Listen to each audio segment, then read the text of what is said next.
अस्सलाम वालेकुम friends. Android application development की इस सीरीज़ में आज हमारा लेक्चर नंबर 8 है, जिसमें हम एक और इम्पॉर्टेंट यूआई कंट्रोल के बारे में पढ़ेंगे। इसको हम जो है सीख बार कहते हैं। तो चलिए अपना प्रोजेक्ट बिल्ड करते हैं। न्यू प्रोजेक्ट पे जाता हूँ और यहाँ से मैं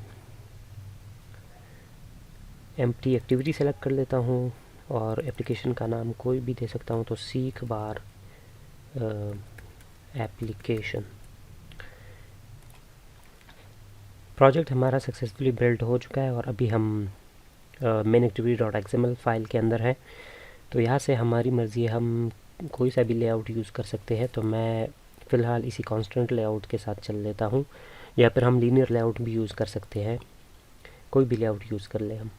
बेसिकली मैं असल में क्या चाहता हूँ कि यहाँ पर जो सीख बार है, असल में होता क्या पहले वो मैं बता देता हूँ। तो सीख बार हम ज़्यादातर आपने देखा होगा एंड्रॉयड एप्लीकेशंस में, जैसे कि वीडियो ऑडियो प्लेयर्स होती है, या फिर एंड्रॉयड का जो अपना मीडिया जो वॉल्यूम होता है उसको कम ज़्यादा करने के लिए हमारे पास एक बार सी होती है, प्रोग्रेस बार सी।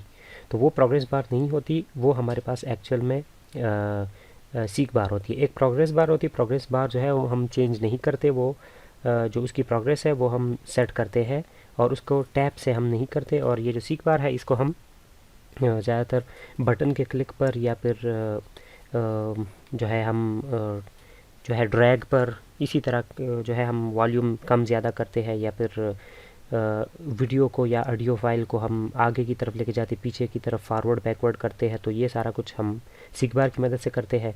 लेकिन इस वीडियो में मैं बेसिकली क्या करूँगा कि यहाँ हम एक इमेज लगाएंगे और इमेज के नीचे एक सीख बार लगाएंगे, और सीख बार के जो चेंज लिसनर है, जैसे ही हम उसको आगे या पीछे लेके जाएंगे, उसके लिसनर को की वैल्यू चेंज होने की वजह से इमेज की जो जूमिंग है वो जूम इन और जूम आउट होगी। ठीक है, तो चलिए स्टार्ट करते हैं। यहाँ मैं सबसे पहले एक इमेज व्यू ऐड कर लेता हूँ। इसको मैं यहाँ से कट कर लेता हूँ। इमेज व्यू और यहाँ से मैं इसको रैप कंटेंट और इसको सिंपली मैं एक आईडी दे देता हूँ, क्योंकि मैंने इसको एक्सेस भी करना है। तो मैं एक आईडी दे देता हूँ, let's say image view ID ही दे देता हूँ। अब अगर आप देखें तो यहाँ पर हमारे पास एरर शो हो रहा है, क्योंकि जो है हमारे पास जो कॉन्स्टेंट लेआउट है उसमें हमें कॉन्स्टेंट सेट करने पड़ते हैं कि ये इमेज व्यू कहाँ दिखना चाहिए। बाय डिफ़ॉल्ट ये यहाँ पर टॉप पर होता है, ठीक है, लेकिन इसके कॉन्स्टेंट सेट नहीं है। मतलब कि ये किसके साथ जो है इसके लेफ़्ट राइट जो कॉर्नर्स है वो किसके साथ जो है अटैच हो। तो हम क्या कर लेते हैं कि हम इसको टॉप, लेफ़्ट और राइट, इन तीन साइड से जो अपना ये पेरेंट है इसका, ये जो कॉन्स्टेंट लेआउट है, इसके साथ हम इसको क्या कर लेते हैं, अटैच कर लेते हैं। तो हम जाते हैं लेआउट कॉन्स्ट्रेंट, हम जैसे ही लिखेंगे तो लेफ़्ट टू लेफ़्ट ऑफ, इसको हम क्लिक करेंगे और पेरेंट लिख देंगे। तो ये अपने पेरेंट के साथ लेफ़्ट पर अटैच हो गया।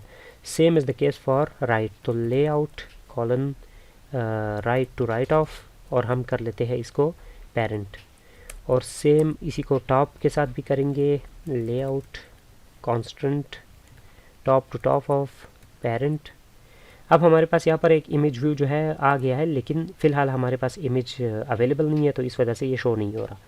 तो अब हम क्या कर लेते हैं कि यहाँ पर एक इमेज जो है ले आते हैं, लेकिन इमेज हम लाते हैं अपने इधर कंप्यूटर से।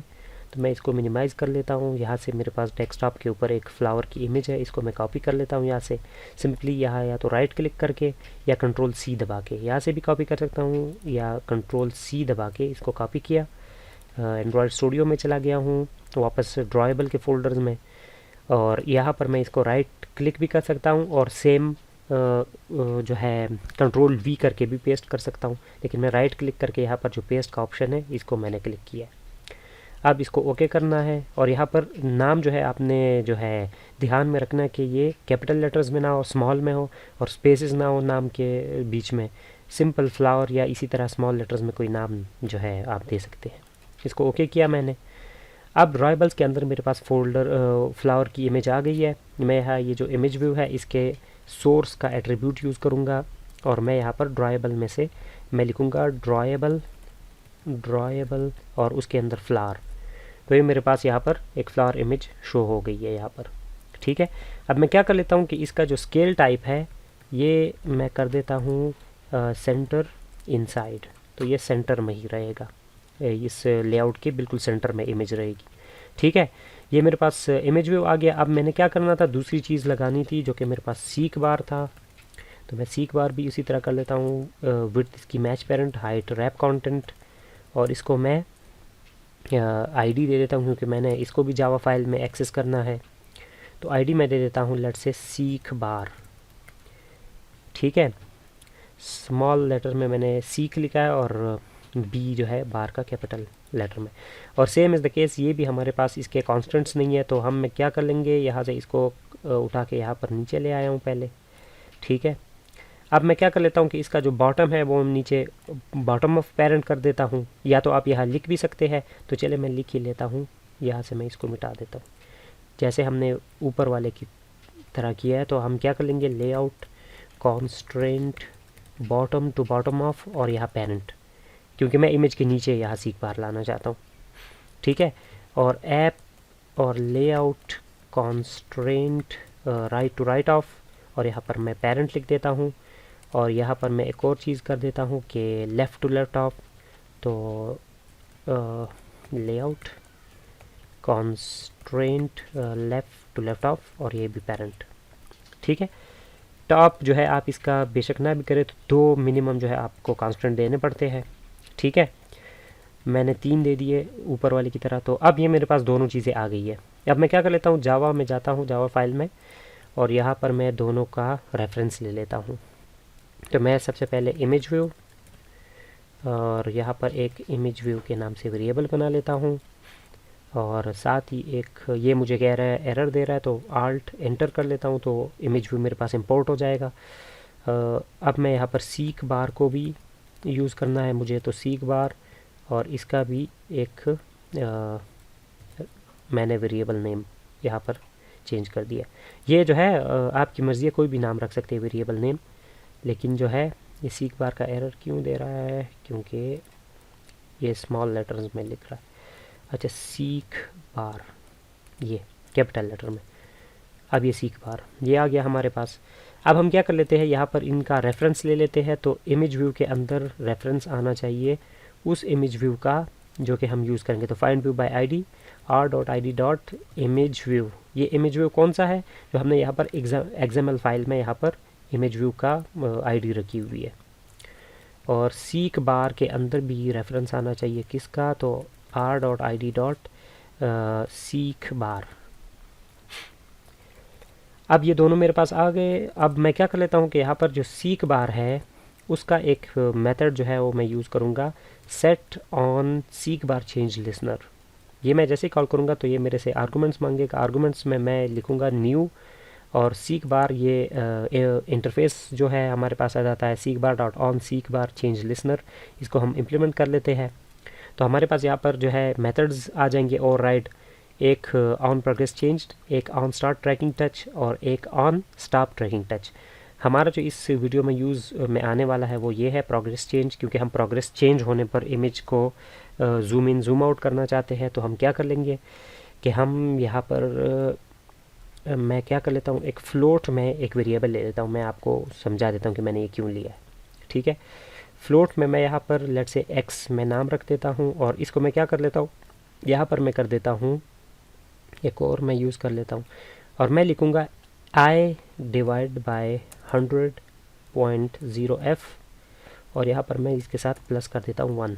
ठीक है, ये असल में मैंने क्या किया कि जो i है वो हमारे पास यहाँ पर आ रहा है प्रोग्रेस। जैसे हम प्रोग्रेस बार को चेंज करते हैं तो हमारे पास प्रोग्रेस जो है वो चेंज होती है, और वो जो चेंज वैल्यू आती है हमारे पास इस वेरिएबल में आती है। यहाँ पर i भी हो सकता है, आप चेंज भी कर सकते हैं, लेकिन इस जगह पर हमारे पास वो इंटीजर में हमारे पास वैल्यू आती है। वो इंटीजर को हमने चेंज किया है फ्लोट में, और फ्लोट में कैसे चेंज किया कि उस इंटीजर को हमने डिवाइड बाय 100 किया है। क्यों 100 से किया, क्योंकि मैं यहाँ पर जाके सीक बार की जो मैक्सिमम वैल्यू है वो मैं 100 सेट कर देता हूँ, 100%।